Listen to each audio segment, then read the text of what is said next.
పల్నాడు జిల్లా పిడుగురాళ్ల పట్టణంలో 17వ తేదీ వైద్య సేవల నిలిపివేత ఇండియన్ మెడికల్ అసోసియేషన్ పిడుగురాళ్ల శాఖ అధ్యక్షులు డాక్టర్ ధూళిపాళ్ల భరత్ కుమార్, కార్యదర్శి డాక్టర్ బొర్ర రాంప్రసాద్ కోల్కతాలో జరిగిన వైద్యురాలిపై అత్యాచారం, హత్య కేసులో న్యాయం కోసం నిరసన తెలుపుతూ ఈ రోజు 17/8/2024 పిడుగురాళ్ల పట్టణంలోని అన్ని హాస్పిటల్స్ బంద్ ప్రకటించారు.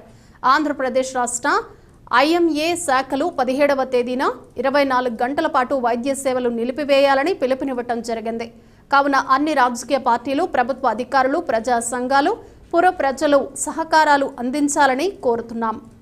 అఖిల్ ఎస్కే తొడ ఎముక యొక్క దిగువ భాగంలో ఆస్టియోసార్కోమా అనేది ఒక రకమైన ఎముక క్యాన్సర్ బాధపడుతూ వారి తల్లిదండ్రులు హాస్పిటల్ వారిని సంప్రదించారు.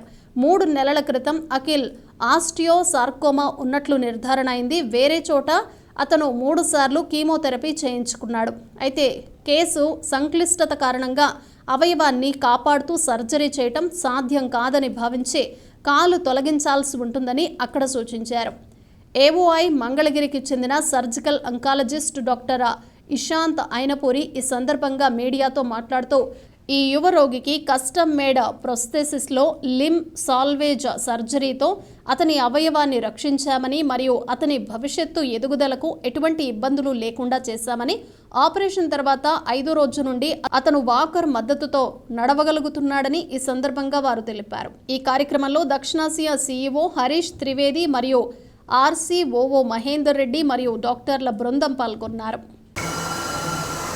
పిడుగురాళ్ల, దాచేపల్లి, గురజాల, కారంపూడి ప్రజలకి నా విన్నపం. నేను doctor Dhulipalla Bharat Kumar, IMA Piduguralla branch అధ్యక్షుడిని. నా సోదరుడు డాక్టర్ బొర్ర రాంప్రసాద్, పిడుగురాళ్ల ఐఎంఏ బ్రాంచ్ కార్యదర్శి. మేమిద్దరం మీకు తెలియజేయింది ఏమనగా, ఆగస్టు 9వ తారీఖు కలకటా ఆర్జీకర్ హాస్పిటల్లో నైట్ డ్యూటీ చేస్తున్న డాక్టర్పై సామూహిక హత్య చేయడం గురించి నిరసనగా దేశవ్యాప్తంగా నిరసనలు జరుగుతున్నాయి. ఇండియన్ మెడికల్ అసోసియేషన్ జాతీయ అసోసియేషన్ విభాగం వాళ్ళు ఈ అత్యాచారం గురించి నిరసనగా రేపు అనగా శనివారం 17వ తారీఖు ఉదయం 6 గంటల నుంచి ఆదివారం ఉదయం 6 గంటల వరకు, అంటే 18వ తారీఖు ఆదివారం ఉదయం 6 గంటల వరకు వైద్య సేవలు, సాధారణ వైద్య సేవలు, ఎలెక్టివ్ ఆపరేషన్స్ను అన్నీ నిలిపివేయాలని పిలుపునిచ్చారు. దానికి అనుగుణంగా మన రాష్ట్ర శాఖ, మన పిడుగురాళ్ల శాఖ కూడా సంఘీభావం తెలియజేయడం జరిగింది. ఇందు మూలంగా తెలియజేస్తుంది ఏమనగా, ఈ ప్రాంత ప్రజలు రేపు ఉదయం సాధారణ వైద్య సేవలు లభించవని తెలియజేయడానికి విచారిస్తున్నాం. మీరందరూ సహకరించాల్సిందిగా కోరుచున్నాం. జరిగిన అత్యాచారానికి నిరసన తెలియజేస్తున్న వైద్య విద్యార్థులు, హాస్పిటల్ సిబ్బందిపై 14వ తారీఖు రాత్రి రౌడీ మోకలు విపరీతమైన దాడి చేసి వాళ్ళకి శారీరక ఇబ్బందులు కలిగించటం, హాస్పిటల్ ఫర్నిచర్ ధ్వంసం చేయటం, హత్య జరిగిన ప్లేసులో జరిగిన నిజాలు బయటికి రాకుండా వాటిని ధ్వంసం చేయటం ప్రయత్నం జరిగింది. ఈ దాడులకు నిరసనగా ఈ వైద్య సేవలు నిలిపివేయడం జరుగుతుందని తెలియజేస్తున్నాం. మా ఈ న్యాయమైన డిమాండ్కు మీరందరూ సహకరించాలని కోరుతున్నాం. హాస్పిటల్ సిబ్బందికి రక్షణ కల్పించాలని, కేంద్ర ప్రభుత్వం తరపున పూర్తి రక్షణ చట్టం తేవాలని, హాస్పిటల్స్ని సేఫ్ జోన్గా ప్రకటించాలని కోరుతున్నాం. రాష్ట్ర ప్రభుత్వం ప్రకటించిన చట్టాన్ని సవరించి దాన్ని కఠినంగా అమలుపరిచే విధంగా చూడాలని మేము కోరుతున్నాం. అవునా, మన పల్నాడు ప్రాంత ప్రజలు రేపు జరగబోయే సాధారణ వైద్య సేవల నిలిపివేతకి సహకరించాలని కోరుతున్నాం. అత్యవసర సేవలు యథావిధిగా కొనసాగుతాయని తెలియజేస్తున్నాం. మా తదుపరి కార్యాచరణ ప్రభుత్వం యొక్క రెస్పాన్స్ను బట్టి ఫర్దర్ కార్యాచరణ ఉంటుందని తెలియజేస్తున్నాం. నమస్తే అండి. ఆగస్టు 9వ తారీఖున రాత్రి జరిగిన సంఘటన మీ అందరికీ తెలిసిందే. ఒక డ్యూటీలో ఉన్న చెస్ట్ ఫిజిషియన్ని, సెకండ్ ఇయర్ చదువుతున్న అమ్మాయిని హాస్పిటల్ ప్రెమిసెస్లో గ్యాంగ్ రేప్ చేసి సామూహిక అత్యాచారం చేసి చంపడం జరిగింది.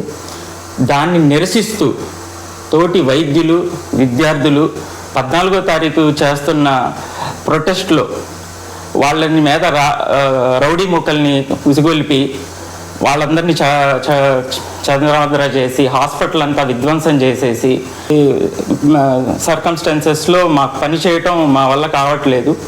అందుకని మేము ఒక వార్నింగ్, ఒక దానిలాగా ప్రభుత్వాన్ని సహాయం కోరుతూ అడుగుతున్నాము. మీరు ఏదైతే కరోనా టైంలో హాస్పిటల్స్ని సేఫ్ జోన్స్గా ప్రకటించారో అదే సేఫ్ జోన్స్గా ప్రకటిస్తూ హాస్పిటల్స్ అన్నిటినీ మాకు ఒక సురక్షితమైన వర్కింగ్ ఎన్విరాన్మెంట్ని మీరు క్రియేట్ చేయాలని కోరుకుంటూ ఆ సంఘటనలో నిజంగా ఎవరు పాల్పడ్డారో వాళ్ళని వెంటనే పట్టుకుని కఠినంగా శిక్షించి మళ్ళీ ఇలాంటి ఘటనలను మరీ పునరావృతం కాకుండా చూడాలని మిమ్మల్ని కోరుకుంటూ ప్రార్థిస్తూ మీ అందరి సహాయ సహకారాలతో ఎమర్జెన్సీలను ఆపేయకుండా ఎమర్జెన్సీలని మన దృష్టిలో పెట్టుకుని మీకు ఇబ్బంది కలగకుండా మేము ఒకరోజు అయితే ఈ యాజిటేషన్ అనేది స్టార్ట్ చేస్తున్నామండి.